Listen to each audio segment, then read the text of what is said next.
শেখ হাসিনার ভারতে আশ্রয় নেওয়া নিয়ে নরেন্দ্র মোদী সরকারের উপর নানা ধরনের রাজনৈতিক চাপ বৃদ্ধি পাচ্ছে।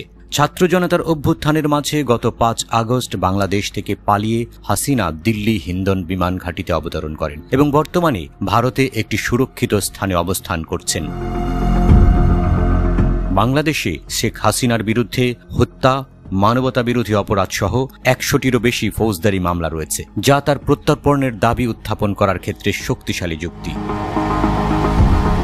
ভারতের পররাষ্ট্র মন্ত্রণালয়ের মুখপাত্র রণধীর জয়সওয়াল হাসিনার কূটনৈতিক পাসপোর্ট প্রত্যাহার এবং তার প্রত্যর্পণের বিষয়ে মন্তব্য করতে অস্বীকৃতি জানিয়েছেন। তিনি বলেছেন, বিষয়টি অনুমানের বাইরে এবং ভারতের অবস্থান নিয়ে কোনো স্পষ্টতা প্রদান করা হয়নি। বাংলাদেশের অনেকের অভিযোগ, ভারত হাসিনাকে আশ্রয় দিয়ে তাদের রাজনৈতিক অবস্থানকে সমর্থন করছে।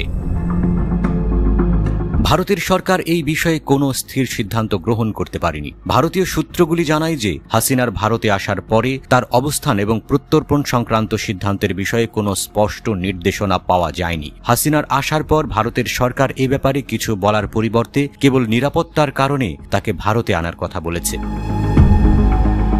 কিছু বিশেষজ্ঞ মনে করেন যে হাসিনার স্বেচ্ছায় অন্য দেশে চলে যাওয়া ভারতের জন্য সবচেয়ে ভালো সমাধান হবে, কিন্তু অদূর ভবিষ্যতে এই ধরনের সম্ভাবনা দূরবর্তী বলে মনে হচ্ছে। নয়াদিল্লির একটি সূত্র জানিয়েছে, হাসিনার যুক্তরাজ্যে ভ্রমণের বিষয়ে কোনো চূড়ান্ত সিদ্ধান্ত নেওয়া হয়নি। ভারতের পক্ষ থেকে কিছু ধরনের আনুষ্ঠানিক অনুসন্ধানও করা হয়েছিল। এই ফলাফলগুলো হোম অফিসে পাঠানো হয়েছিল, কিন্তু কোনো সিদ্ধান্ত নেওয়া হয়নি। গত ৫ আগস্ট ছাত্র জনতার গণ আন্দোলনের মুখে প্রধানমন্ত্রীর পদ থেকে ইস্তফা দিয়ে দেশ ছেড়ে ভারতে যান শেখ হাসিনা। তখন থেকে তিনি সেখানেই আছেন। সম্প্রতি হাসিনার কূটনৈতিক পাসপোর্ট বাতিল করা হয়েছে, তবে শেখ হাসিনা আইনগতভাবেই ৪৫ দিন ভারতে থাকতে পারবেন এবং এর ভিত্তিতেই ভারতে রয়েছেন বলে দাবি করা হচ্ছে। ইতিমধ্যে ৩ সপ্তাহের বেশি সময় দেশটিতে পার করে ফেলেছেন হাসিনা।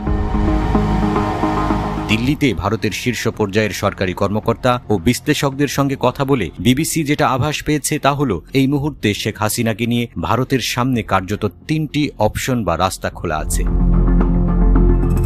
বাংলাদেশের সাবেক প্রধানমন্ত্রীর জন্য তৃতীয় কোনো দেশে আশ্রয়ের ব্যবস্থা করা, শেখ হাসিনাকে রাজনৈতিক আশ্রয় দিয়ে ভারতেই এখনকার মতো রেখে দেওয়া। তৃতীয় পথটা বেশ কঠিন, কিন্তু ভারতের কর্মকর্তা ও পর্যবেক্ষকদের একটা অংশ বিশ্বাস করেন, কিছুদিন পরে উপযুক্ত পরিস্থিতি এলে বাংলাদেশে শেখ হাসিনার রাজনৈতিক প্রত্যাবর্তনের জন্য ভারত চেষ্টা করতে পারে।